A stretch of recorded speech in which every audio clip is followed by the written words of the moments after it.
News 18 के digital platform पर आपका स्वागत है। मैं हूं प्रिया सिंह। चलिए नजर डालते हैं जम्मू कश्मीर की टॉप 10 न्यूज पर।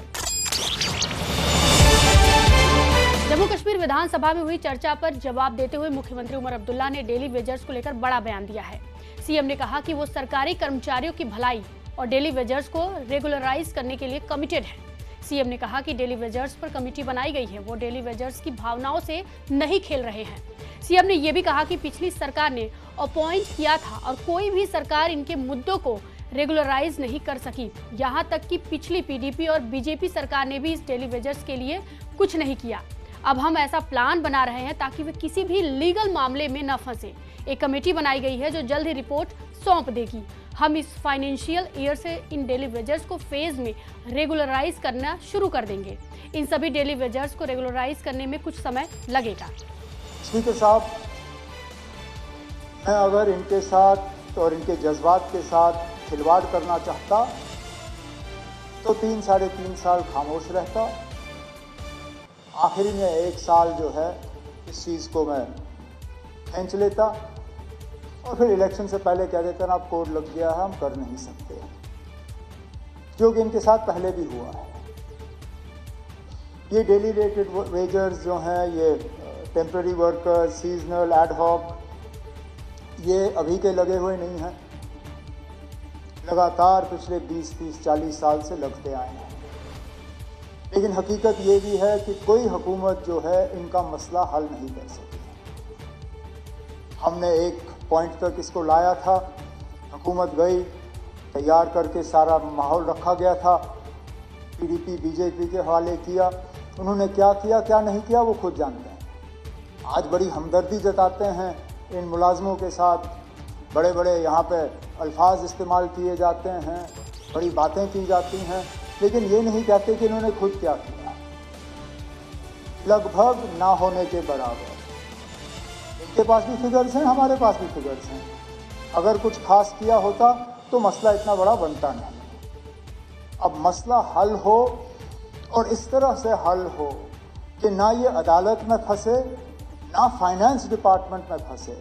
ये हमारे लिए एक चैलेंज बना हुआ है, क्योंकि हम ये नहीं चाहते कि यहाँ से कोई पॉलिसी हम अनाउंस करें, अदालत में जाके वो फंसे और इनका काम जो है वहाँ रुक जाए।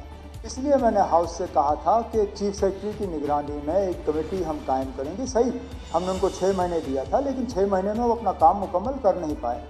उन्होंने वक्त और मांगा, जो हमने कहा ठीक है आप कर लीजिए।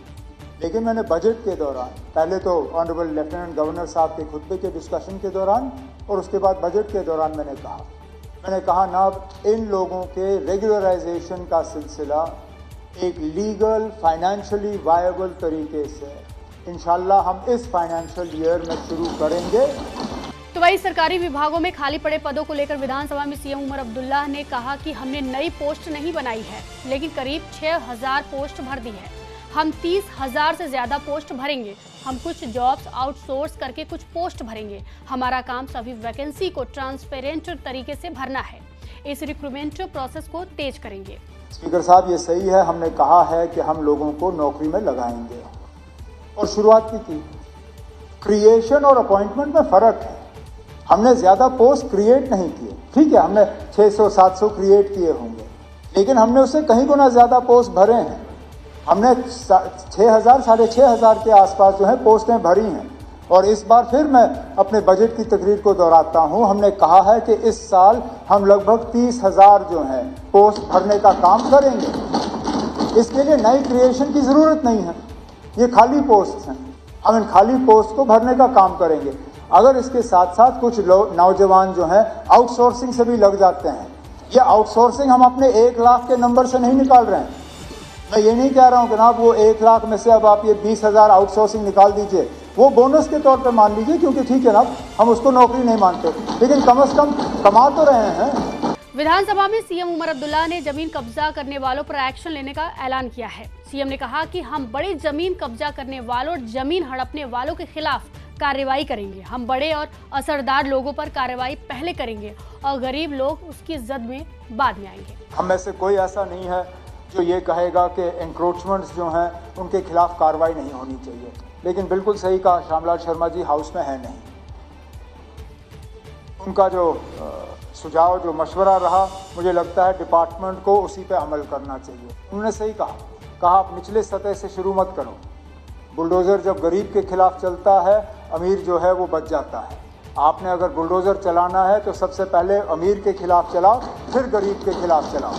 तो मैं हाउस को अश्योर करता हूँ, जहाँ हमें एंक्रोचमेंट्स के खिलाफ कार्रवाई करनी होगी, पहले उन बिग फिश, उन बिग शार्क्स, उन लैंड ग्रैबर्स के खिलाफ हम करेंगे, जो किसी न किसी सियासी पार्टी में घुस जाते हैं, जो किसी न किसी सियासी लीडर के पीछे छुप जाते हैं, जो और हथकंडे इस्तेमाल करते हैं। पहले हम उनके खिलाफ करेंगे, उनके खिलाफ करने के बाद फिर अगर ज़रूरत पड़े तो कहीं और। लेकिन ऐसा नहीं होगा कि हम गरीबों से शुरू करेंगे, ये मैं हाउस को अश्योर करना चाहता हूँ। तो वहीं अमेरिकी ट्रेड डील पर जम्मू कश्मीर कांग्रेस के प्रदेश अध्यक्ष तारिक हमीद कर्रा ने सवाल उठाया है। उन्होंने कहा कि अगर सस्ते अमेरिकन प्रोडक्ट बिना लेबर कास्ट के भारतीय मार्केट में आते हैं तो कीमतें बहुत ज्यादा गिर सकती हैं। इससे हमारे छोटे किसानों की इनकम में काफी कमी आएगी, जिससे वे परेशान होंगे। उन्होंने आगे कहा कि पैकेजिंग, ट्रांसपोर्ट, प्रोसेसिंग और कोल्ड चेन इंफ्रास्ट्रक्चर के नुकसान से प्रीमियम कश्मीरी प्रोडक्ट की डिमांड को नुकसान होगा, जो सिर्फ फलों से 3,800 करोड़ से ज्यादा कमाता है। जम्मू कश्मीर की मईशत ज़राअत और बागबानी पर बहुत ज़्यादा इन्हिसार करती है, जो मिलकर जम्मू कश्मीर को एक अहम सतून की हैसियत देती है। सिर्फ बागबानी तकरीबन 10,000 करोड़ का सालाना कारोबार पैदा करती है। स्ट्रेस सेल यानी परेशानी की फरोख्त, बढ़ता हुआ कर्ज और देही इलाकों से जबरी नकल मकानी, पैकिंग, ट्रांसपोर्ट, प्रोसेसिंग और कोल्ड चेन के शोबों में मुलाजमत। मैं लेबनान के कोला एरिया में हूं और आप देख सकते हैं कितनी तबाही हुई है यहाँ। बरामदात को नुकसान पहुंचाती है, जो सिर्फ फलों से 3,800 करोड़ से ज्यादा पैदा करती है।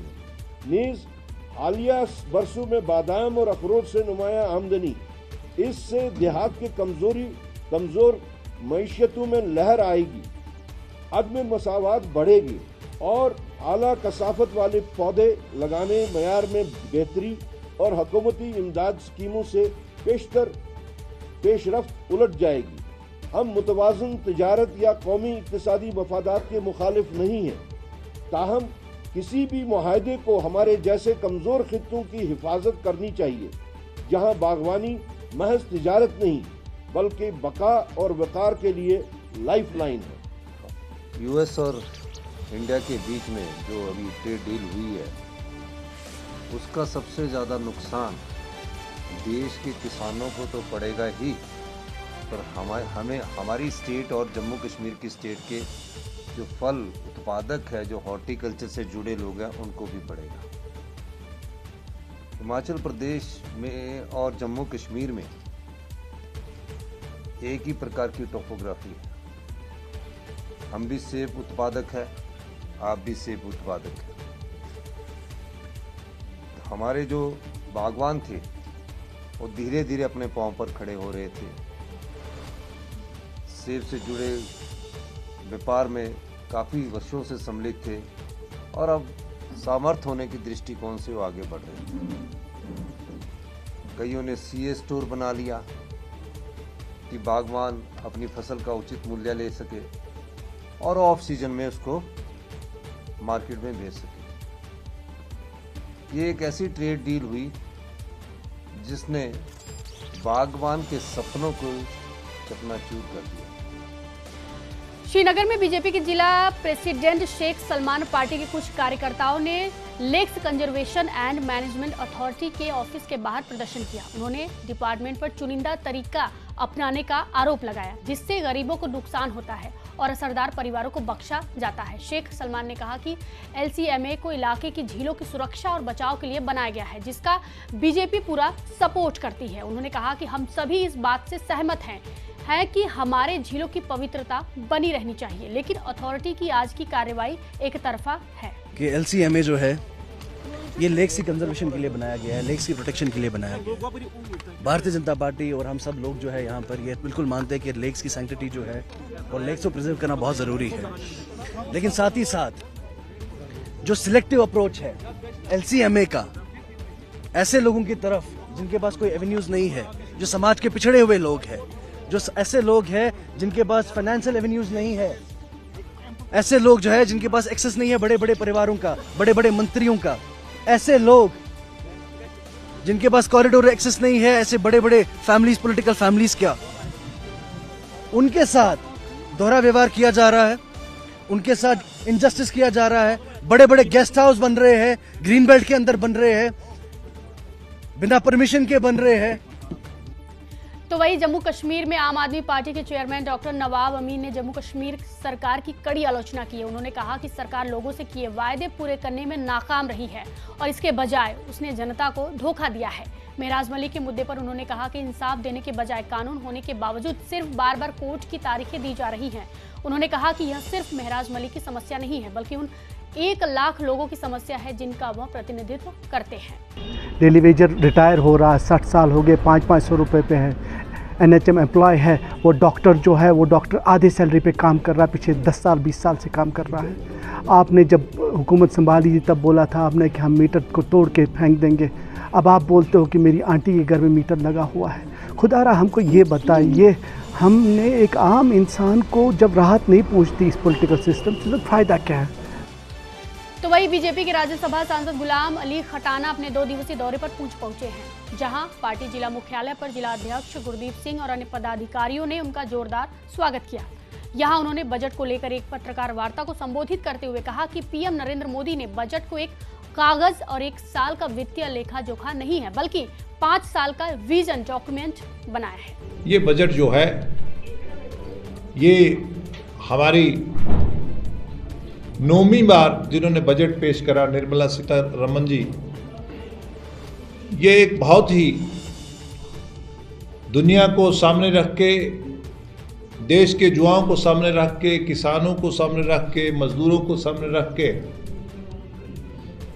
देश की टेक्नोलॉजी को सामने रख के, देश के डिफेंस को सामने रख के और देश के विकसित भारत के टारगेट जो 2047 वज़ीर आज़म साहब ने रखा है उसको टारगेट सामने रख के ये बजट लाया गया है। आप सब लोग जानते हैं ये देश का एक एक्सट्रीम बॉर्डर पे पुंछ कोना है, किनारा है। आप जानते हैं कि बॉर्डर के लोग हमेशा फ्रंट वॉरियर रहते हैं देश की हिफाजत के लिए, और बॉर्डर बेल्ट ने हमेशा कुर्बानियां मिली और इसके लिए जो एलोकेशंस ऐड हुआ है बॉर्डर बेल्ट्स के लिए, बंकर्स के लिए, इंफ्रास्ट्रक्चर्स के लिए, रोड के लिए, कनेक्टिविटी के लिए, टेररिज्म को कैसे उसका कलाकम्मा किया जाए, उसको न्यूट्रलाइज किया जाए एंटर होने से पहले, इंटेलिजेंस को, सिक्योरिटी ग्रिड को, इसके लिए भी काफ़ी उसमें लाया गया है। और जम्मू कश्मीर सेंट्रिक ये बजट भी है। तो वहीं उत्तरी कमान के आर्मी कमांडर लेफ्टिनेंट जनरल प्रतीक शर्मा ने सियाचिन ब्रिगेड का दौरा किया। इस दौरान वहां की युद्ध क्षमता को ऑपरेशनल तैयारियों की समीक्षा की। दौरे के दौरान आर्मी कमांडर ने सियाचिन स्की नोड का निरीक्षण किया, प्रशिक्षण, अवसंरचना और स्कीइंग क्षमताओं का आकलन किया। उन्होंने सैनिकों की पेशेवर दक्षता, साहस और समर्पण की सराहना करते हुए सभी रैंकों से आधुनिक युद्ध की चुनौतियों से निपटने के लिए तकनीक को अपनाने का आह्वान किया। आर्मी कमांडर ने कहा कि सियाचिन जैसे कठोर थिएटर में तकनीकी नवाचार, उच्च स्तरीय प्रशिक्षण और मनोबल ही सफलता की कुंजी है। फिलहाल टॉप 10 में इतना ही। आपकी क्या प्रतिक्रिया है हमें कमेंट बॉक्स में जरूर बताएं।